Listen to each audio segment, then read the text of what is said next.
as you think of your next move, what is it that you really want to consider, right? So I want to guide you through some of the things to think about when it comes to evaluating your next opportunity. So a few guiding principles. Number one is choose an opportunity that you feel excited about. You want to choose something that feels good to you, something that you're looking forward to, okay? You don't want to choose something that's going to feel pressure or stress. And honestly, you got to trust yourself, trust your gut. Like I've had a friend who accepted a job knowing there were red flags just because she felt, well, maybe I just need to ride this out. Maybe I just need to try something new here. Fast forward a few months in the job, basically starting the job she knew was not the right fit and she quit. And so you got to choose something that you are excited about. If there are red flags, trust that. Trust your own instinct and gut. People are really searching for more meaningful work, more purposeful work. More flexibility is the number one reason what people would choose in terms of deciding whether they want to stay at the job or leave the job. And so if you feel like you're choosing a job that requires you to go into the office 3 times a week, 4 times a week, but it's really far for you to commute, say no to that.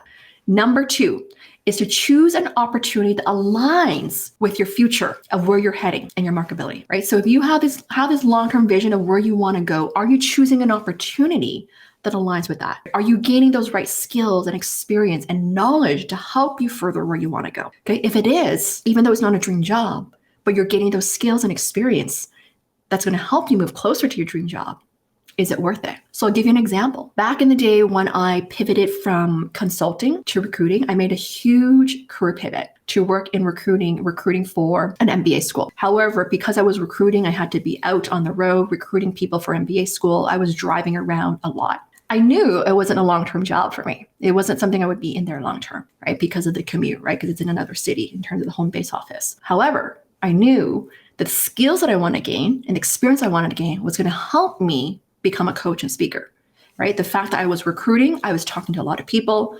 I was understanding what people's needs are in terms of why they're pursuing MBA. I was meeting a lot of top talent. I was presenting a lot across the country. So it helped me develop my presentation skills and speaking skills. I was interviewing people. I was meeting with senior level executives, right? So I learned how to also talk to senior people as well. So for me, that there was alignment. It was aligning to where else I was going, and it was giving me these skills that I knew was going to help me with my future business, right? So choose something that's going to have alignment. Are you moving closer or further? If it's closer, then it's the right move there. I'm going to walk you through some specific things, evaluation criteria to consider when it comes to evaluating an opportunity. These are more specific things now. The first is the company's growth potential and stability. This one is a big one, especially when you see all these layoffs that are happening right now. You really want to evaluate the business. Is it growing? Are there layoffs happening? Has there been restructuring happening? Is there attrition? You need to do some research, read the news, talk to people, investigate to understand what is really the growth potential of this company and what is that state of the business health there. Number 2 is the company's brand and reputation, right? So how solid is this company? You can read Glassdoor reviews, for example, do like a Google alerts to get more news about this company. How well known is this company there? It's okay to join smaller companies, right? Some people are a better fit for smaller companies, right? But do they have also a good reputation in that industry there? The third is flexibility and work-life balance. Flexibility, work-life balance is like the number one reason people decide to join or leave a company. So get really clear when companies are saying that there is flexibility, like what does that really mean? Or if it's a hybrid work environment, what does that really mean? Is it 1 day in the office, 2 days, 3 days, 4 days? Get really clear on that so that you're on the same page. Communicate that to set those expectations there. This is a huge one. I know from my just working with clients this past year is really understanding that. Like people always misunderstood saying that, well, there is flexibility. What does that really look like? And so just really getting clear on the environment is really going to help you assess whether it's a good fit for you. The fourth is the scope of role, really understanding the day-to-day responsibilities. What are the primary responsibilities? What are the secondary responsibilities? What problems you need to solve? What are the deliverables? What skills are you going to use? Does this fit for you?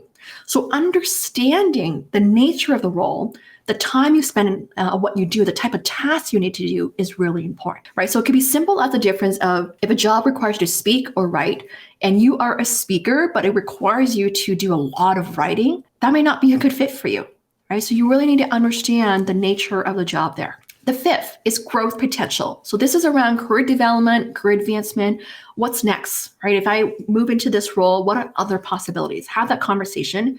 Obviously, there's no promises, but you can get an idea like what else is possible here. What's the career trajectory for other employees at this company, right? To give you a sense whether there is alignment and whether there's a fit. How long does it take for people to get promoted? How often do they promote people? What does the performance review cycle look like? These are all the questions that you can ask and investigate and research there. 6 is the people you'll work with. This is a huge one, right? We spend so much time working. Do you like the people you get to work with, right? In the interview process, you may be only meeting the manager or the manager's manager, but ask, who else would you be working with? Like, could I have a coffee chat with them? Could I have a talk to find out more about what they do, what they like, right? Just get an inside scoop. Would you like working with these people? Even though you think this is the dream job because you're so excited to get back to work, ask those tough questions and be willing to say no. 7th is the culture and leadership team. So this goes back to getting a bigger sense of the company's culture. What is it like? Ask, do your research, read reviews. What's the leadership team like as well? One of the things that you can ask is when you think about what your non-negotiables are, flip that back as a question to help you identify, are these things that are going to really match, right? To get a sense. Like I think a big one, for example, around like flexibility or work-life balance, instead of just saying that, is there work flexibility? Ask them, describe how your day is. What does your day-to-day look like? Do you check your emails at night? Do you expect a response? Asking those other way of the questions, it's going to give you a better sense of what it's really, really like.